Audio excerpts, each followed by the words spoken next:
yesterday in the face of all this. How'd you handle it, you know? It's hard because we play football, you know, and it just seems so damn, it is so unimportant. Times like this, you stop and think about just how, not only how good we have it, but what kind of a system we live under, what freedoms were allowed, and that wasn't built overnight. You know, my great-grandfather was at Pearl Harbor, and a lot of my family has gone and fought in wars, and I really haven't done a damn thing as far as laying myself on the line like that, and so I have a great deal of respect for those that have and what the flag stands for. You gonna be a football player when you grow up? Today is the best day of your life. Believe Give me 18 years of daylight. That's the greatest leader I've ever known. What a ride it's been! Whatever you're going to do, be passionate about it, or else why do it?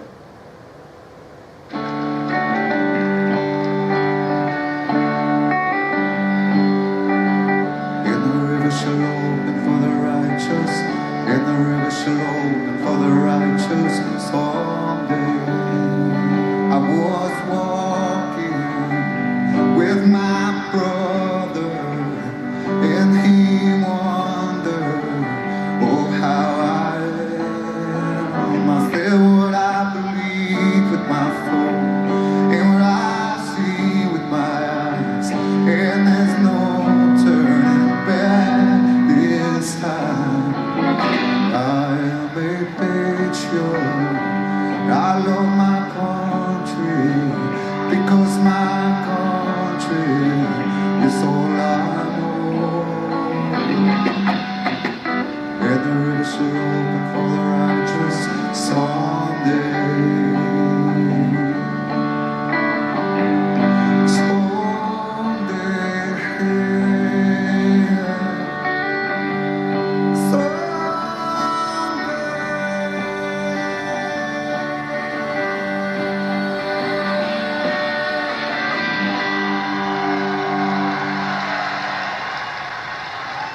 Pat Tillman was an American patriot, the subject of monuments and myths. Yet for the people that knew him well, there is more to Tillman than statues, plaques, and retired jerseys.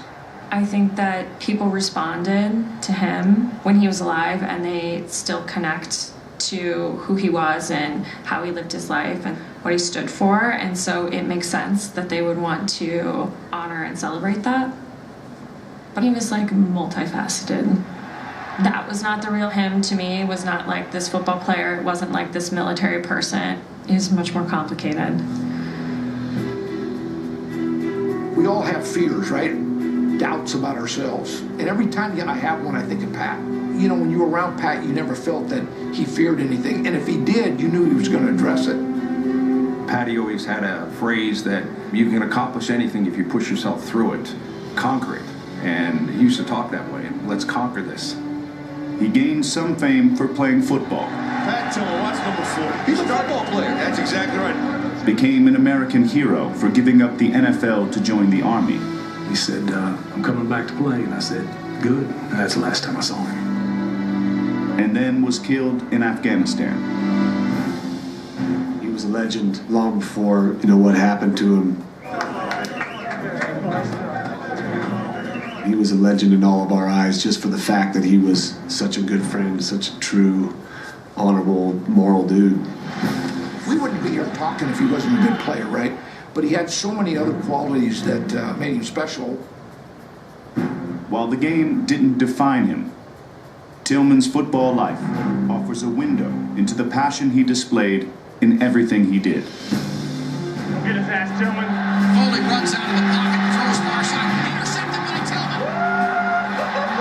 And there's nobody going to catch him if I think about him at wide receiver next week. Pat was a pure football player. I mean, he wasn't the fastest, he wasn't the biggest guy, but he had a big heart. He was always in a position to either make the play or to make the tackle.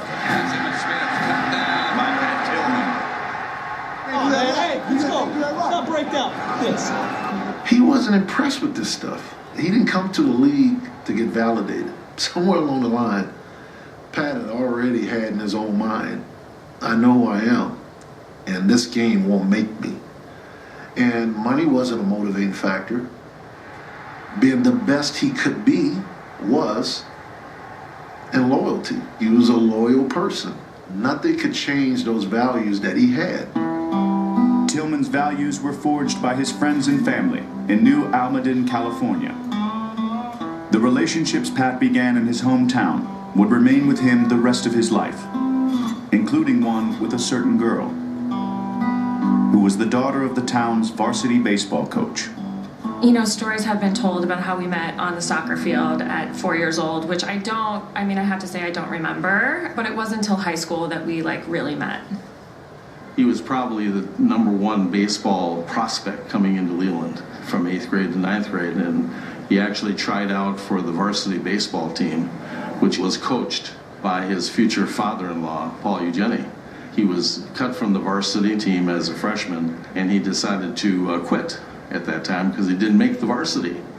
He says, I'm going to get in the weight room, I'm going to work really hard, and I'm going to get a Division I football scholarship. Now, at this time, Pat was probably 5'4" and wasn't really built like a football player at all. And I said, Pat, you should stay with baseball. And of course, he disagreed, and it's one of those things, if you tell Pat he can't do something, he went out and did it.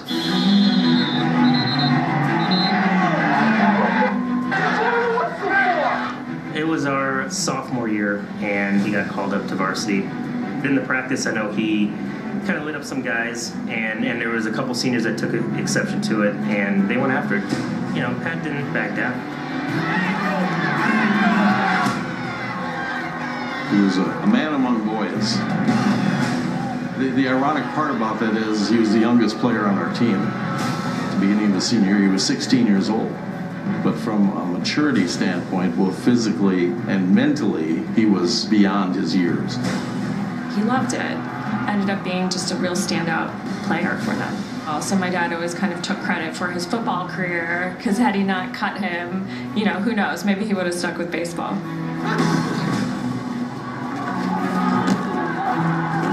We were in the championship game. At halftime, as we broke the locker room, I said to the players, we need to have one more touchdown, and we're going to have this game. And we had a 3rd down and 15.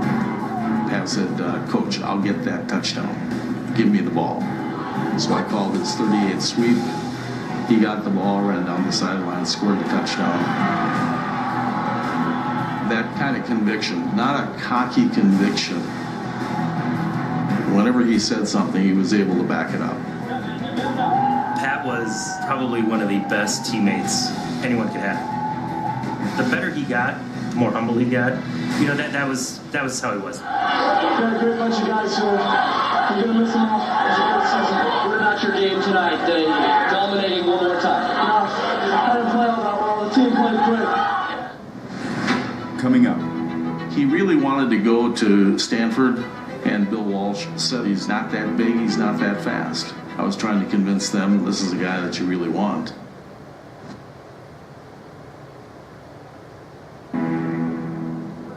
Pat Tillman wanted to play college football at Stanford, but the interest wasn't mutual, so he moved on and accepted the last of Arizona State's 25 football scholarships. When the freshman arrived in Tempe in 1994, he already had an exit strategy in place. He walked in, he told Bruce Snyder, he said, Bruce, I'm going to be here for 4 years and I'm gone. He knew he wasn't redshirting. He always had a plan and a purpose.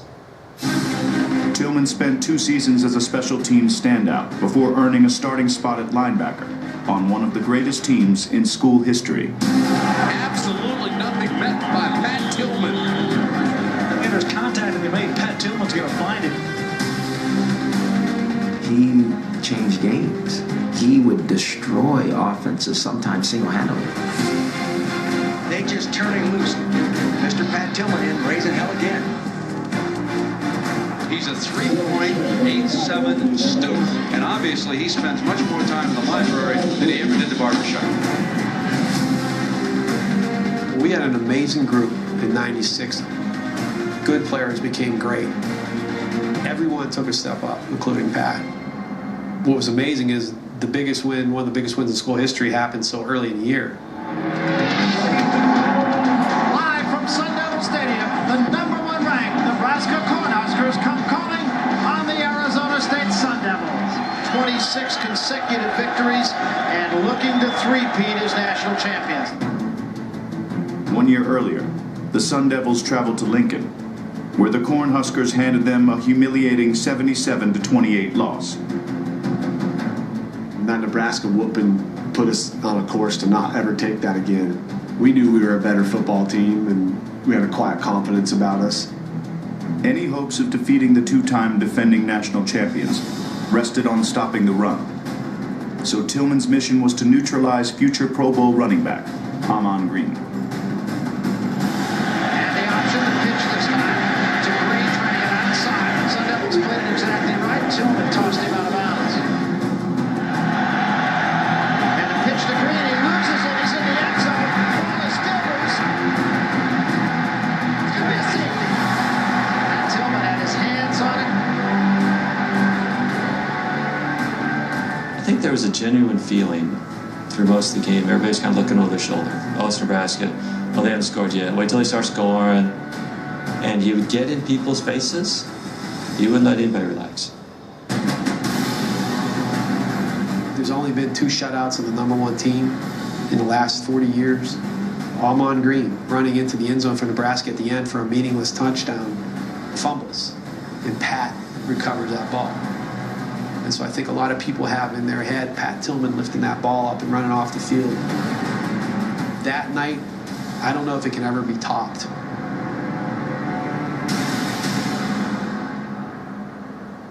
The Sun Devils finished the 1996 regular season undefeated, falling short of a national championship in the Rose Bowl against Ohio State. But newfound athletic success never interfered with Tillman's academic plans. He graduated in just 3.5 years with a 3.84 GPA. If none of this happened with Pat Tillman, if he just ended up being a football player who went to the NFL and retired, you'd still have to look at him as maybe one of the greatest student athletes in Arizona State history. He was an All-American, and he did not take the easy way out. The success he had at Arizona State, I think if anything, grounded him more. Most people, it would have been different. He wasn't chasing women. He was devoted and loyal to Marie. If you walked around Tempe with him, you wouldn't think you were with Pat Tillman. I think it was an ability to understand that the way that you treat people and the way that you conduct yourself is how you show who you really are. He didn't differentiate his conversation to who he was talking to. He was going to talk to the person the same way. Live interviews with Pat, you just kind of held your breath. We never lose at home. We kick the out of it, baby. What about this overtime defensive stand here on this last drive? Once again, we kicked the out of it. The one amazing story from Sports Illustrated is we set it up where he would do a story where he was sitting at a desk, one of the typical student athlete stories. And he basically told the photographer, I'm not doing that. And the guy kind of said, we need to come up with something else. And that's when he said, follow me. My office was on the 6th floor of Sun Devil Stadium. The head coach came in one day, and so he threw this magazine on my desk, and it's a picture of Pat sitting on something. So he went to the window and he pointed up to the light standard, which, when the planes flew over to land, you could almost touch it from up there, it looked like. And Pat was sitting up there meditating. He'd go up there every Thursday. That was his natural inclination. He would always try to find some place to climb up or jump off. I was not jumping trees and cliffs very much. That was definitely more his thing. As a senior, Tillman was named Pac-10 Defensive Player of the Year. But when it came to pro football, there were far more questions than answers regarding the undersized linebacker. What else is out there after school if it's not football? Everybody that plays on this football field would like to do that someday. If that happens with me, that's great. If not, I'm just going to work hard at school and other things and try to open as many doors as I can. I spent a day with Pat Tillman. Very intelligent, really smart, understood everything about the defense, what everybody was doing. He was a very instinctive player, so a lot of times it was almost like, what was he? Was he a linebacker? Was he safety? He said, Coach, I'm probably not going to play pro football. He said, look at me. I'm not going to play linebacker at 196 pounds. He went into the draft knowing, hey, there's a good possibility I may never play again. Coming up. I get a knock on the door and it's Pat Tillman. He said, look, I know why you drafted me. Local kid, you're having trouble putting people in the stands. He said, I'm telling you right now, if you'll just spend some time with me, I'll be your damn starting safety.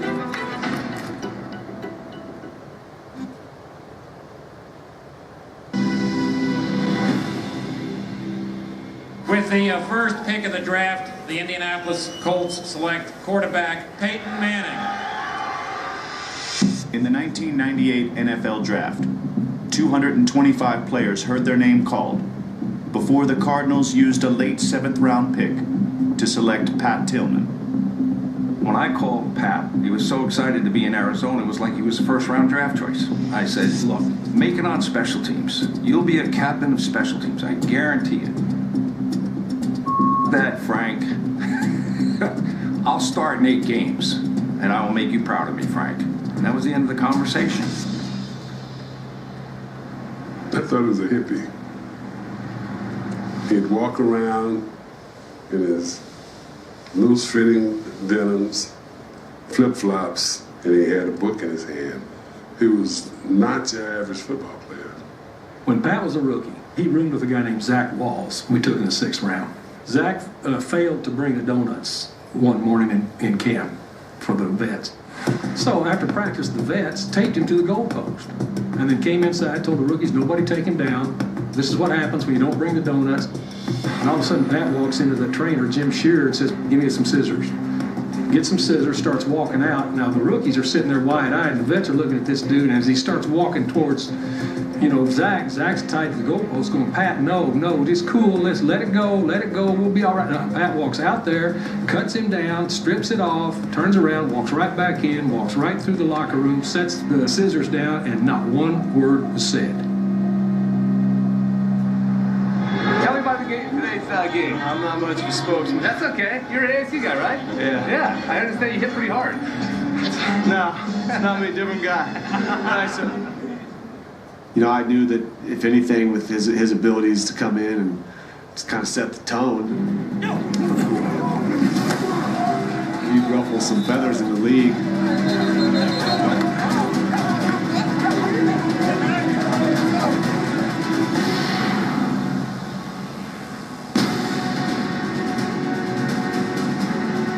I mean, you don't come in and put a hat on people in practice like he was doing. He pissed a lot of people off. I'm just thinking the way the coaches think, they probably sat there and watched that and said, you know what, that's the kind of mentality we need more of on our team. I will always contend that that's the reason he, A, made the team, but B, I think that's why I started on opening day. And at 350 from Arizona State University, number 40, Pat Tillman. You can see Tillman, number 40. That guy will hit you and annihilate you. He wasn't blessed with the speed and the size. Pretty good anticipation, good reactions. He was a smart player. His best attribute was his toughness. He started making plays in games, helping us win football games, and it became infectious. Man, they love this guy here in Arizona. He goes 150 miles an hour all the time. Look how fired up Pat Tillman is. That'll put some life into that defense. As a rookie, Tillman helped lead Arizona to one of the greatest seasons in franchise history, as the Cardinals won their first playoff game in over 50 years. He was such a fan favorite there. We played home games, and we were still having trouble filling the stadium. But I promise you, when Pat Tillman made a play, you would have thought there were 100,000 people in the stands. Tackle by number 40, Pat Tillman. He was a god. It was Jake and Pat and sort of everybody else. Why do you think they're playing better this year? Oh, they've got Jake, they've got Wadsworth, Tillman. The difference is guys like Palmer and Tillman. People loved him. They could relate to him. You would have had to follow him around to see the effect he had on everybody he crossed paths with. The NFL did not change him one bit. How's it going, Adrian? You getting in your book? Yeah. Good. You need to. He basically taught me the playbook my whole rookie year and really spent time with me 2-3 hours throughout the day. He didn't look at me as a guy coming in trying to take his job. That's what a lot of these young guys here now, they don't understand. They see, the pictures all around, but they don't understand the person that he was. When somebody would say, hey, what do you do? I just work in Arizona. There was always a good conversation, and there sure as heck were a lot more questions about you and being interested in what you were after. What I saw was somebody who's playing for the Cardinals, but he's going back and getting his master's in history. I think he was evolving. On a scale of 1 to 10, what would be your ideal performance number? Where you're not over that red line where you get out of control? 8 is what popped into my head. So when you're on the line during the national anthem, that's about 8? National anthem is about a 10, actually. I get fired up for that. I have a patriotic bone to me, so I really, emotionally, I actually let myself go for that.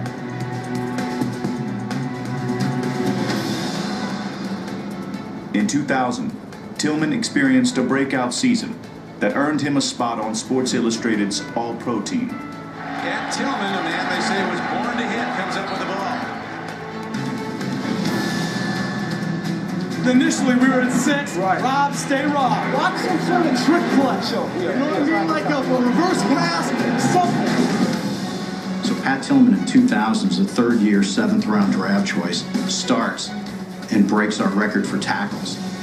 224. That still stands today. I think you kind of have to not only visualize making plays, but also being successful, seeing your career improve. I set goals, like kind of short-term thing for this year. I have certain goals that I want to do. I don't know what I want to do when I'm 50.